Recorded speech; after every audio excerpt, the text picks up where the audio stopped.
jaf xejn min kien Michel Anton Vassalli. Kien Malti bħalek li qatt marit iħalli lil martu fidejn il-furbani, lill-artu fidejn il-barrani, għalix kien Malti tassew, għalix kien raġel tassew, għax kien iħobbhom tassew. Merħba bik Karmelu, studios kbir fuq Vassalli. Illum se nsaqsik fuq iż-żmien li għamel arrestat, il-ħabs fl-Mdina u anki l-eżilju tiegħu. Huwa magħruf li fi żmien il-Franċiżi Vassalli tela l-qorti 3 darbiet u spiċċa anki l-ħabs. X'kienu raġunijiet? Propjament, waħda minnhom kienet fi żmien l-ordni. Fi żmien il-Franċiżi darba u darba oħra fi żmien l-Ingliżi. Daw tlieta separati. Issa, li qed issaqsini tal-ħabs tal-Mdina hija l-aħħar waħda. Meta għalkemm hu fl-imblokk tal-Belt inqabad il-Belt u l-għaliex hu dejjem it-tama li jieħu it-tagħlim ġol-università flok dun kallejja ta' ħattarxin li kien il-professur li għalmu u dan miet f'Mejju tal-1778 u it-tama u applika biex jieħu dan il-post u anka għalhekk żamm xi kodba miegħu il-Belt biex juri l-kapaċità tiegħu u hu dejjem saħaq li l-merti biex jgħallem daw il-lingwi orjentali huwa il-leksikon u l-istudji li kien għamel Ruma fuq il-lingwi semitiċi u orjentali. Issa, da meta ħareġ mill-Belt u din hija fiha biċċa storja kien bata anka ġol-Belt sa il-Kummissarju Franċiż kien ħarriġlu 2 ħobżiet ta' kilo kull 3 ijiem u anka kien taħ xi ħaġa tal-flus biex jista' jgħix u taħ xogħol mal-Kummissjoni aktar xogħol ta' skrivani. Fuq dublet nitkellmu hawnhekk. Le, D'Angeli, il-Kummissarju. Imma fit-28 ta' Settembru tal-1798 dan Vaubois li kien il-kap tal-armata Franċiża beda iħoss in-nuqqas tal-ikel. In-nuqqas ta' biex isajjar l-ikel u jagħmel u beda biex wara li ħafna flus mingħand is-sinjuri li nqabdu l-Belt beda jgħidilhom isma' postkom ma' nistakom barra l-Belt. Mela min irid imur fil-kampanja jista' joħroġ, imbagħad jirreġistra u fl-istess ħin meta jibgħathom barra l-Belt u jeħles mill-ikel u jżidhom bħala pis fuq in-nies li kienu qegħdin jiġġieldu kontra l-Franċiżi. 28 ta' Settembru ħareġ Vassalli magħhom. Imma ġara kif ħareġ mill-bombi li kien il-bieb ta' quddiem tal-Belt, kien hemm is-soldati Żebbuġin li kienu nkarigati mill-kamp li kien hemm fuq l-għolja tas-Samra tal-Ħamrun u allura Żebbuġin u hu Żebbuġin ħasbuh li ħareġ hemm bħala spija.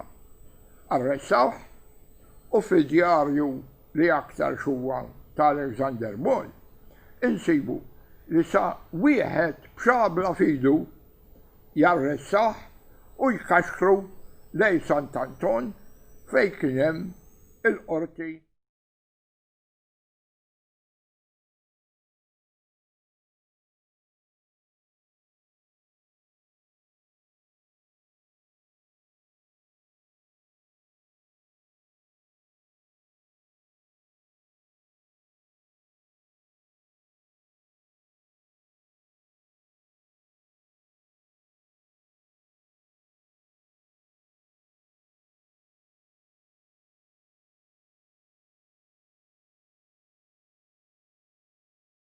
L-żminijiet ta' ħajtu sewa. Però inti mbagħad sibt dokumenti. Il-qorti ta' Alexander Ball. U hemmhekk dam xahar arrestat qabel ma bagħtu l-imdina.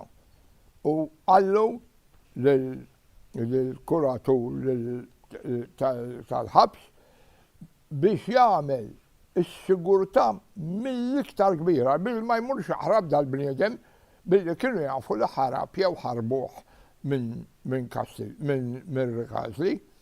Issa l-ħajja tiegħu hemmhekk ma kienx faċli. Hemmhekk kien żmien wieħed mill-iktar. Waħda iva. Il-għaliex. Kemm marat allura hemm dak l-episodju li t-tabib ordna li u tal-parir lil-bol biex aħallih joħroġ għall-arja ma jibqax dejjem fiċ-ċella.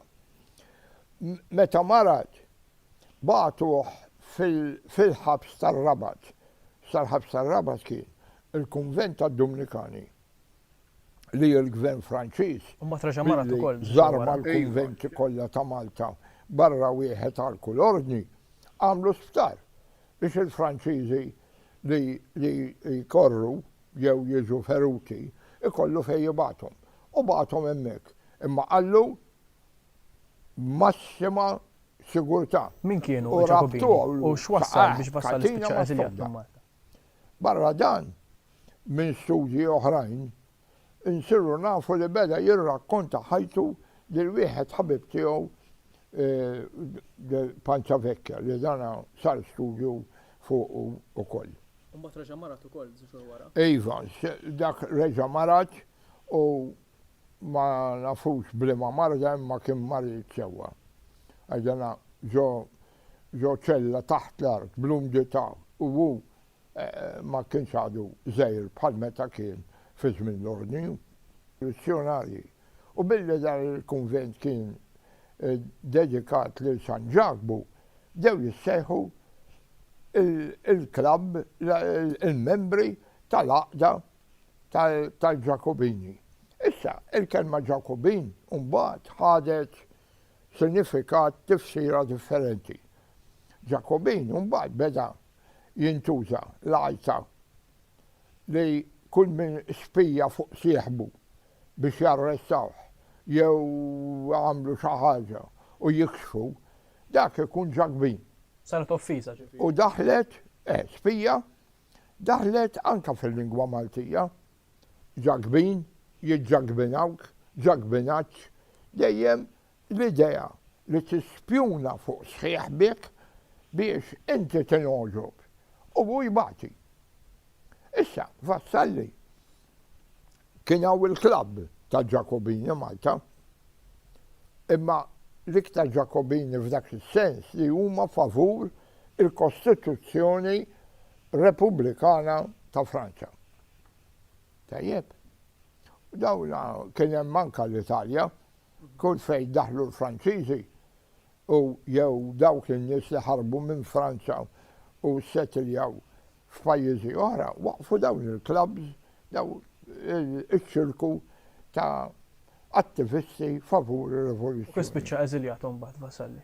Mbagħad Bol minn meta raħ l-istejqer u għamillu kawża malajr mhux il-proċess sħiħ u bewġu il-barra minn Malta. Ġie eżiljat għal omru. L-ewwel kellhom jibgħatuh Tunes, Tunes, imbagħad il-biċċa tal-baħar li kien sejjer biha bidel ir-rotta u fl-aħħar spiċċa Marsilja. U Franza reġa' qabad meta ra li Napoleon għandu bżonn il-qoton għax l-Ingilterra ġalet lill-nazzjonijiet l-oħra ma jbijgħux qoton lil Napoleon. Beda l-industrija tal-qoton ġewwa Franza li impjega n-nies, ġab iż-żriera, ħadwat, kiteb anka manwal kif tikkultiva il-qoton, tant li Napoleon isejjaħlu il-fundatur tal-qoton fi Franza. tifhem, u Napoleon kellu stima kbira leħ.